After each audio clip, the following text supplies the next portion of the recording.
NDMA के जो अधिकारी हैं वो प्रेस कॉन्फ्रेंस कर रहे हैं, क्या कुछ कर रहे हैं सुनते हैं। उसमें कुछ टूट पड़ी, आगे के हिस्से में कुछ टूट पड़ी, कुछ हिस्सा तो बाहर निकालना पड़ा, निकालने में सक्सेसफुल हो गए, मगर कुछ जो टूटा उसका हिस्सा था वो अंदर रह गया और उसको धीरे धीरे निकालने की कोशिश की मगर नहीं उसके अंदर सक्सेसफुल रहे। उसको काट के अब निकालना पड़ रहा है और काटने के लिए काफी सोफिस्टिकेटेड, आप समझिए एडवांस्ड मशीनरी जो है वो चाहिए। वो मशीनरी भी अब इंडियन एयरफोर्स ने अलग जगह से एयरलिफ्ट की है और उसको वहां पर पहुंचाने की अभी कोशिश हो रही है।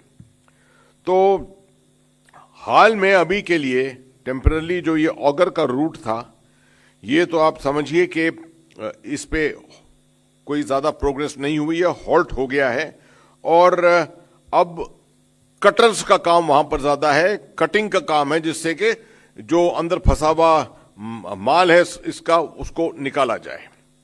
ऑप्शन ये रहता है कि जब ये निकल जाएगा बाहर, जो उसका टूटा हिस्सा जो है वो निकल जाएगा बाहर, जो भी जरिया इस्तेमाल करते हैं, तो इसको फिर मैनुअली अंदर से इसका खुदाई करके और ऑगर की मशीनरी का इस्तेमाल तभी भी किया जाएगा सिर्फ पाइप को धक्का देने के लिए।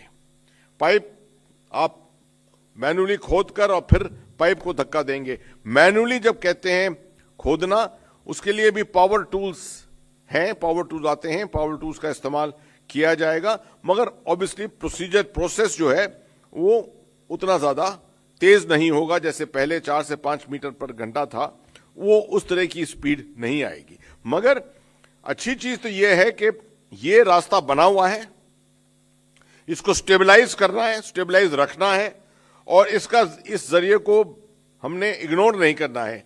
इसी पे जब ऑगर का टूटा हिस्सा बाहर निकल आएगा, इसी पे कोशिश दोबारा जारी की जाएगी। दूसरी चीज है कि ऑल्टरनेटिव मैं आपको तरीके बताता गया हूं पिछले 3-4 दिन से। तो अब जो ऊपर से मैंने बताया था कि इधर जो सिल्कियार तर के ओपनिंग की तरफ जो टनल के छत के ऊपर पहाड़ है, वहां तक बीआरओ ने सड़क बना दी थी। अब वो मशीनरी, शायद आप लोगों ने देखा भी होगा, कुछ उसके वीडियो के वो भी आ रहे थे, झलकियां आ रही थी उसकी। उस मशीनरी को ऊपर ले जाने में काफी सक्सेसफुल हो गए हैं। वहां पर पहले से प्लिंथ बना हुआ है, अब उसको प्लेसमेंट करने का जो है पूरा अभियान चलेगा। वो एक दफे प्लेस हो जाएगी तो ऊपर से खुदाई भी फिर शुरू हो सकती है। इसका जो डायमेंशन होगा वो तकरीबन 1.2 मीटर 1200 मिलीमीटर जो है वो इससे भी बड़ा होगा, क्योंकि ये तो 900 मिलीमीटर है, वो 1200 मिलीमीटर मगर ऊपर से नीचे होगा। 86 मीटर 86 मीटर की डेप्थ तक इसको जाना पड़ेगा और फिर नीचे जो टनल का क्रस्ट है जो अभी गिरा हुआ है, यहां पर 62 मीटर जो गिरा हुआ है, उस क्रस्ट को एनकाउंटर करेंगे, उसको तोड़ना पड़ेगा और फिर उसके अंदर जाना पड़ेगा। तो ये इसमें भी थोड़ा वक्त लगेगा। तो जो भी तरीके हम इस्तेमाल कर रहे हैं इस वक्त, इनमें हमें थोड़ा पेशेंस, धैर्य रखना पड़ेगा, बेयर करना पड़ेगा। इसको कोई प्रेशर नहीं डालना है वर्कफोर्स पर। याद रखिए कि जहां पर भी काम हो रहा है खतरनाक काम है। जितना खतरा अंदर पेश आया था पहले, अभी तो काफी अच्छा है अंदर, जहां पर 41 वर्कर हैं, मगर बाहर जहां वर्कफोर्स काम कर रही है वहां अब 2 तरीके इस्तेमाल किए जा रहे हैं और शायद कुछ देर में एक तीसरा तरीका भी इस्तेमाल किया जा सकता है। अगर वहां पर जगह रही काफी, अगर स्पेस रही काम करने के लिए, तो जो तीसरा तरीका हमने बताया था ड्रिफ्ट तरीका, वो भी शायद अपनाया जाए। अभी इसके बारे में कोई सर्टेनिटी नहीं है, मगर शायद अपनाया जाए। तो अभी स्थिति यह है कि हमने ये 47 मीटर जो खुदा है और पाइप जिसके अंदर लगा हुआ है, इसको स्टेबल रखना है। इसके अंदर से जो टूटा हिस्सा ऑगर का है उसको हटाना है और साइड की ड्रिफ्ट शुरू करने के लिए तैयार रहना है।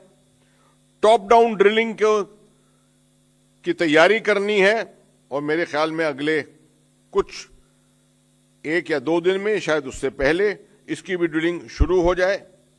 और जो अंदर हमारे भाई हैं, 41 भाई वहां पर जो हैं, उनको स्टेबलाइज करके उनको स्ट्रेंथन करना है। उनका मानसिक जो हालत है उसके ऊपर हर वक्त निगरानी रखनी है, क्योंकि ये ऑपरेशन काफी लंबा चल सकता है।